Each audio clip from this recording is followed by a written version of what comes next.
Halo semuanya, nama saya Tilstra.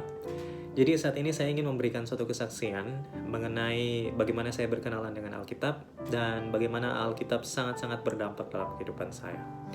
Hal itu dimulai pada saat saya berkuliah dan waktu itu saya semester 2. Pada saat itu kami memiliki sebuah minggu sembahyang dan minggu sembahyang tersebut seorang pembicara membicarakan beberapa hal yang mana salah satunya adalah mengenai pembahasan untuk pertanyaan mengapa orang benar menderita. Jujur, pada saat itu saya sangat berpikir di dalam pemikiran saya karena pikiran saya adalah bagaimana jika orang lain menanyakan pertanyaan itu kepada saya, yang mana saya adalah seorang Advent. Saya tidak tahu untuk menjawab pertanyaan tersebut berdasarkan Alkitab. Dan setelah saya mengikuti minggu sembahyang tersebut, pembicara itu memberikan banyak sekali perspektif mengenai jawaban dari mengapa orang benar menderita. Akhirnya saya menyimpulkan bahwa ternyata Alkitab itu bisa menjawab pertanyaan-pertanyaan yang sulit yang kita dapati di dalam kehidupan kita.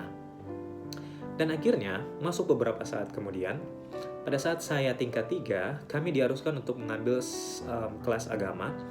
Dan salah satu buku yang kami pelajari di kelas agama adalah buku Daniel. Dosen yang mengajarkan kepada kami buku Daniel tersebut sangat-sangat berkesan dalam hati saya. Karena cara dia mengajar, pemilihan kata, karismanya, hal-hal tersebut membuat pelajaran buku Daniel itu sangat-sangat mengasihkan. Saya tidak pernah belajar Daniel seasik pada saat itu. Sampai akhirnya, kita datang dalam pembahasan mengenai Daniel pasal 4. Yang mana di Daniel pasal 4 bercerita bagaimana Nebukadnezar meninggikan diri karena telah membangun kerajaan Babylon dan akhirnya dia menjadi binatang dan akhirnya keadaannya dipulihkan.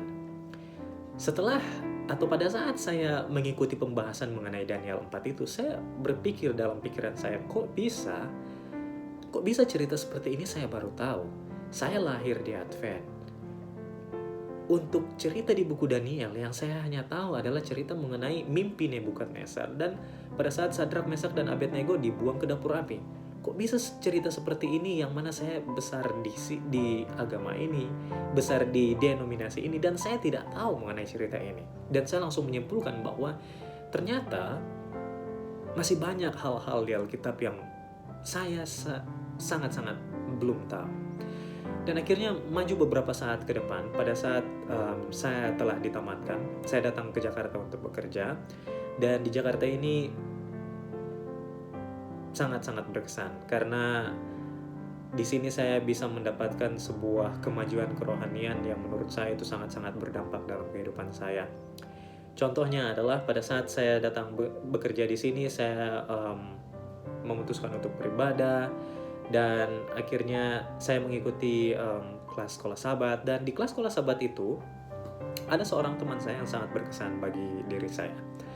Dia secara volunteer di dalam jam diskusi sekolah sahabat, dia secara volunteer mengajukan diri untuk memimpin diskusi kami. Dan akhirnya untuk beberapa waktu ke depan dia terus yang memimpin diskusi kami. Dan saya sangat kagum bagaimana dia memimpin diskusi kami. Dia lebih banyak membuka Alkitab daripada membuka buku sekolah sahabat.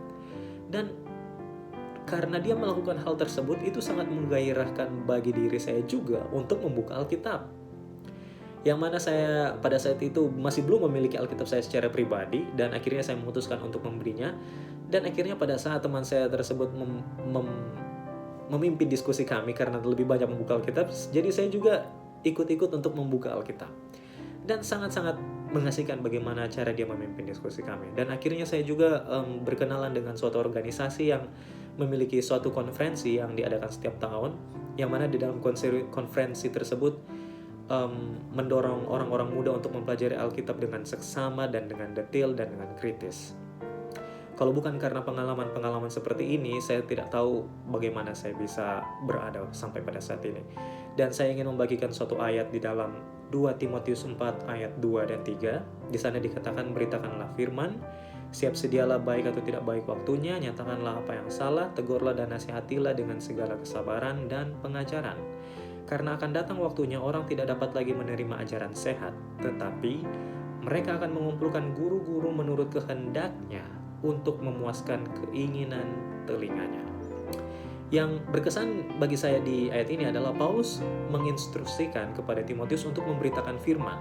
Dan di dalam setiap pemberitaan firman tersebut harus berisi 3 hal, yaitu menyatakan apa yang salah, menegur, dan menasihati. Dan 3 hal tersebut harus dilakukan dengan penuh kesabaran dan pengajaran. Tetapi yang lebih berkesannya lagi adalah alasan mengapa harus hal ini dilakukan, yaitu ada di ayat 3. Katanya, karena akan datang waktunya orang tidak dapat lagi menerima ajaran sehat. Berarti saya bisa simpulkan bahwa mengapa kita harus memberitakan firman, itu karena akan datang suatu waktu di mana orang sudah tidak bisa lagi mendengar ajaran yang sehat. Dan bukankah hal itu yang sementara terjadi di zaman kita pada saat ini? Orang lebih banyak mengadopsi prinsip-prinsip yang mereka lihat di sosial media, mengenai bagaimana cara untuk hidup, bagaimana cara untuk hidup. Dan prinsip-prinsip tersebut sangat-sangat, bahkan sangat banyak yang bertentangan dengan Alkitab. Dan kalau bukan karena Alkitab, saya tidak tahu saya bisa berada sampai pada saat ini atau tidak. Yang pasti yang ingin saya bagikan juga pada saat ini adalah mengenai ayat ini. Pada saat kita mendengarkan firman Tuhan dan hati kita terketuk untuk perkataan-perkataan yang keluar dari seorang pembicara, hal tersebut bukanlah perkataan dari pribadi orang itu. Hal tersebut itu adalah berdasarkan apa yang Roh Kudus mau untuk dia bicarakan, apa yang Tuhan mau untuk dia bicarakan. Karena bukan di dalam hatinya bermaksud untuk secara personal menegur kita, tetapi karena kalau kita mengerti bahwa akan ada suatu masa di mana kita tidak bisa lagi menerima ajaran yang sehat, kita akan mengerti mengapa para pengkhotbah, para pembicara mengkhotbahkan khotbah-khotbah mereka itu mungkin terkadang menurut kita sangat tajam, mungkin terkadang menurut kita sangat menusuk, tetapi sebenarnya hal itulah yang kita butuhkan. Karena kalau bukan hal itu, pada saat masa-masa itu nanti akan datang, masa-masa di mana orang tidak bisa lagi mendengar ajaran yang sehat, bisa saja kita termasuk di dalam kelompok orang itu. Jadi dengan membiasakan diri mendengar panggilan Tuhan, mungkin secara keras menegur, mungkin secara tajam, hal tersebut akan menolong kita pada saat masa-masa itu akan datang. Dan yang harus kita lakukan adalah pada saat kita memberitakan firman, 3 hal. Hal tersebut harus menyatakan yang salah, hal tersebut harus menegur, dan hal tersebut harus menasihati. Dan ketiga hal tersebut harus dilakukan dengan kesabaran dan pengajaran. Bagaimana kita mengetahui bahwa perkataan yang kita sampaikan itu adalah perkataan yang benar pada saat kita berkhotbah? Kita bisa lihat jawabannya jika kita sabar melakukan hal tersebut.